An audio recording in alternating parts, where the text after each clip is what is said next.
There's something almost magical about the moment you introduce yourself. People think it begins with, "My name is," but that's only the surface, a single brushstroke in a much larger painting. Introducing yourself isn't just about giving information. It's about revealing a piece of who you are.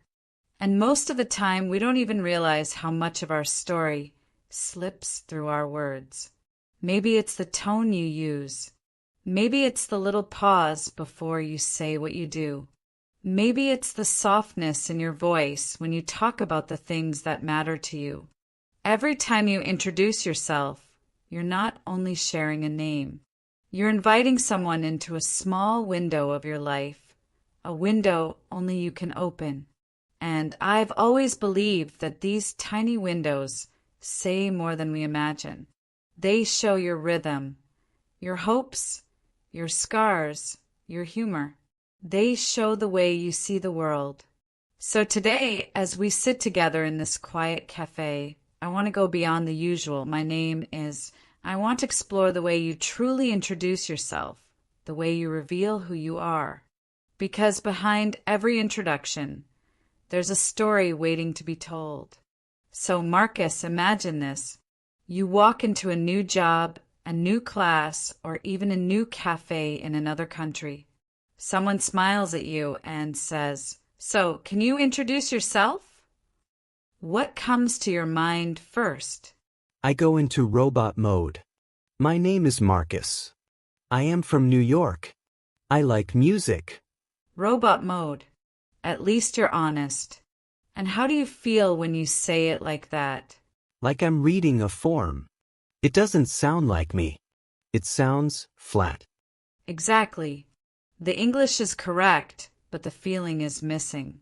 Let's try again, but this time as if you were talking to a real person, not filling out paperwork. Okay, so what do I say? Start the same way, but let your personality breathe through the words. Instead of "I am from New York," try "I'm from New York, born and raised." Say it. All right. My name is Marcus, and I'm from New York, born and raised. Better. That already sounds like a story, not a sentence. How does that feel? More natural. Like I'm actually talking to someone at a party, not a teacher. Good. Now the second part. You said, "I like music." That's fine, but it's a bit empty. Everybody likes music. What does music actually mean to you? I listen to music every day. On the bus, at home, in the shower. It kind of sets the mood for my day. Perfect.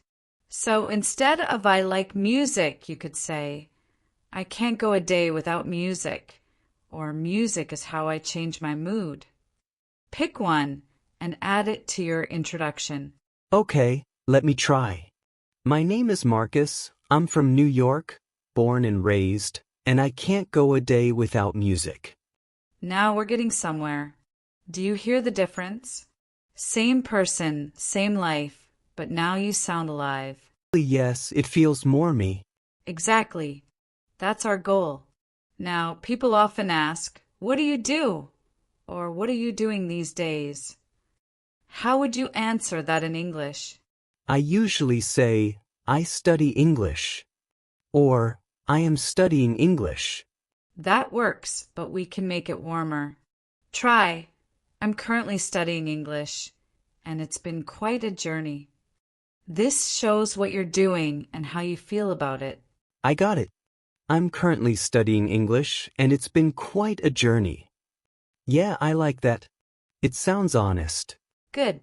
Put it all together now. Name, where you're from, music, and English. All right. My name is Marcus. I'm from New York, born and raised. I can't go a day without music, and I'm currently studying English, and it's been quite a journey. Very nice. If I heard that at a party or in a new class, I'd already feel like I know a little piece of you. You know what's funny? It's not much longer than my robot version, but it feels completely different. That's the magic of small changes. Now, one more layer. When someone says, "Tell me about yourself," they don't just want facts. They want a sense of who you are. How would you describe your personality? I'd say I'm friendly but a bit shy at first. I like deep conversations more than small talk. Great. In English, you could say, I'd say I'm someone who loves connecting with people, but I'm a bit quiet in the beginning. Try that. I'd say I'm someone who loves connecting with people, but I'm a bit quiet in the beginning. Beautiful. That sounds very human. Now add that to your introduction. Okay, full version, right? Yes. Imagine you've just met someone for the first time. Hi, my name is Marcus. I'm from New York, born and raised. I can't go a day without music, and I'm currently studying English, and it's been quite a journey. I'd say I'm someone who loves connecting with people, but I'm a bit quiet in the beginning. That's lovely. How does it feel to say that out loud? Honestly, a little vulnerable. It feels like I'm actually showing who I am, not just giving information. Exactly. That's what a self-introduction can be. A safe way to show a small truth about yourself. But what if I'm nervous and I forget part of it? Then you simplify. You can keep a short version for moments when you feel shy. Something like, "Hi, I'm Marcus. I'm from New York, and I'm currently studying English. I'm really into music." Yeah, that's easier to remember. And then if the person seems interested, you add more details. That's the secret. Your introduction doesn't have to say everything at once. It can grow as the conversation grows. That takes some pressure off. I always felt like I had to say my whole life story in 10 seconds. No, you just need an open door, not the whole house. Your name, a place, one or two things that matter to you. That's enough to start. Makes sense. Can I try a version for a job interview? Of course. Imagine the interviewer says, "Tell me about yourself." What would you say? Let me think. Sure. My name is Marcus. I'm from New York. I'm currently studying English, and it's been quite a journey. I work well with people and I like learning new things. Good start. Now make it a bit more specific and personal. For example, I'm currently studying English, and it's been quite a journey. I really enjoy working with people and learning new things every day. Add one small detail, like how you like solving problems or helping others. All right. Sure. My name is Marcus. I'm from New York. I'm currently studying English, and it's been quite a journey. I really enjoy working with people and helping solve problems, and I'm always looking for ways to learn something new. Excellent. That sounds professional, but still human. I like it. I feel like I could actually use this in real life. That's the idea. Your English should be ready for real life, not just for the classroom. Can I ask you something? Of course. How would you introduce yourself? Like, your honest version, not the teacher version. All right, let me try. Hi, I'm Olivia. I'm originally from London, but I've moved around quite a bit. I teach English, but more than that, I love helping people hear their own voice in another language. I'm a bit of a book addict, and I feel happiest when I'm in a quiet cafe with good coffee and good conversation. See? That's exactly what I mean. It sounds natural, warm, like someone I'd want to talk to. And that's the point. Your self-introduction is not a test, it's an invitation. I like that. An invitation. So, if you had to keep just one sentence from everything we said today, what would it be? Maybe, "Hi, I'm Marcus. I'm from New York, born and raised, and I'd say I'm someone who loves connecting with people." That's a beautiful sentence. Simple, honest, and full of you. Thanks. For the first time, My self-introduction doesn't feel like memorizing. It feels like meeting myself. That's what I want for everyone learning English. Not just to say the right words, but to recognize themselves inside those words.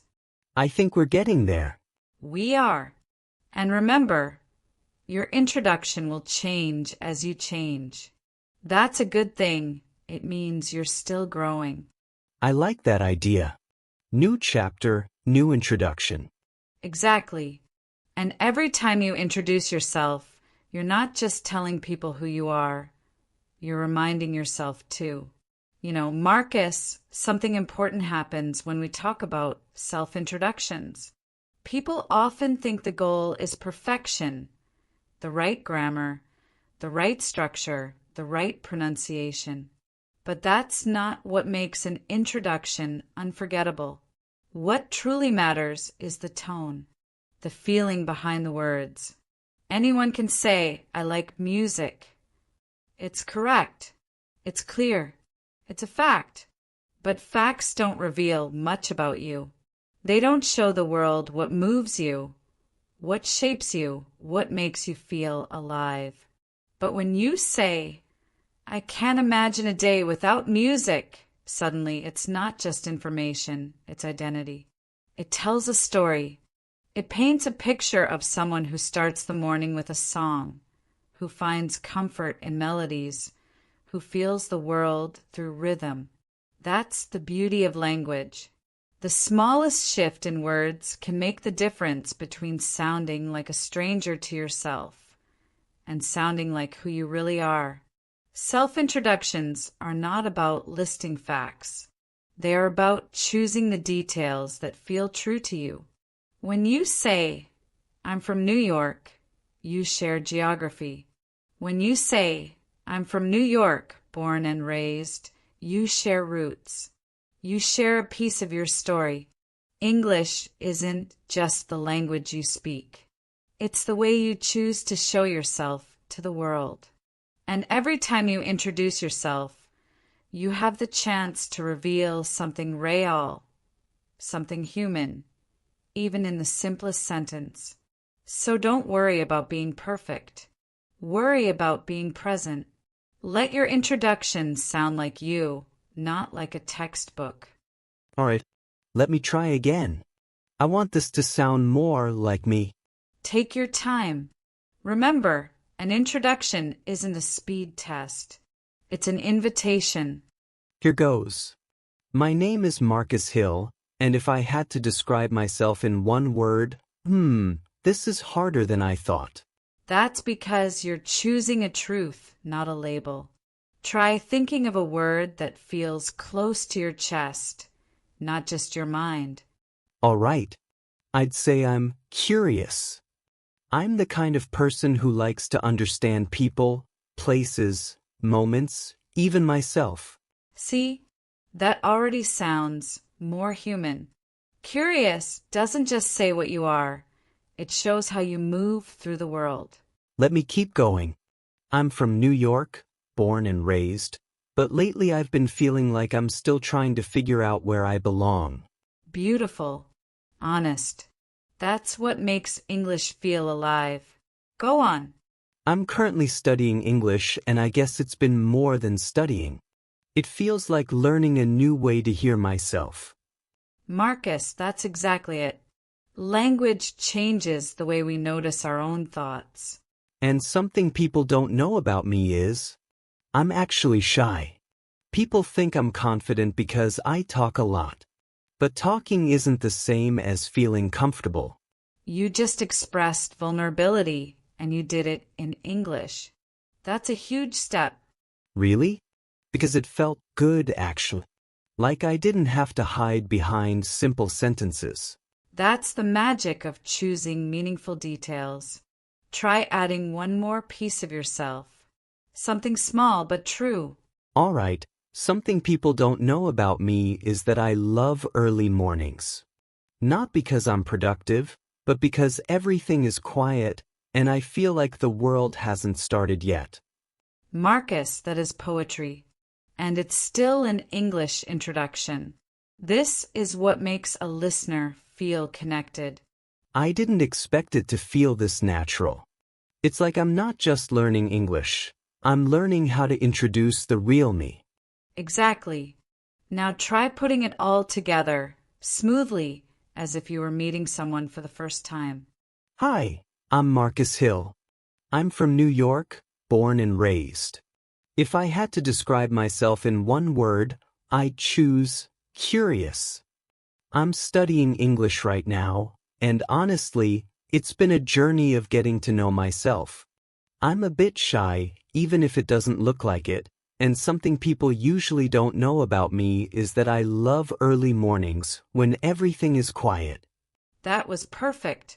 Not because of grammar, not because of vocabulary, but because it was you.